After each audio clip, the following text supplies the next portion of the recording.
शिकारपुर कच्चे में डाकुओं के खिलाफ दौरान ऑपरेशन 2 एहलकार शहीद जबकि एसएचओ और 1 एहलकार जख्मी हो गया।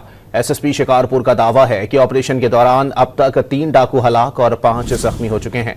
कोट शाहू कच्चे में दौरान ऑपरेशन पुलिस और डाकुओं के दरमियान फायरिंग का तबादला हुआ।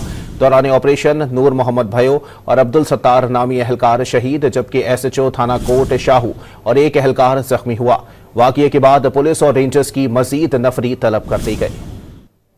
शिकारपुर कच्चे में डाकुओं के खिलाफ दौरान ऑपरेशन 2 एहलकार शहीद जबकि एसएचओ और 1 एहलकार जख्मी हो गया। एसएसपी शिकारपुर का दावा है कि ऑपरेशन के दौरान अब तक 3 डाकू हलाक और 5 जख्मी हो चुके हैं। कोट शाहू कच्चे में दौरान ऑपरेशन पुलिस और डाकुओं के दरमियान फायरिंग का तबादला हुआ। दौरान ऑपरेशन नूर मोहम्मद भयो और अब्दुल सत्तार नामी एहलकार शहीद जबकि एसएचओ थाना कोट शाहू और 1 एहलकार जख्मी हुआ। वाकये के बाद पुलिस और रेंजर्स की मजीद नफरी तलब कर दी गई।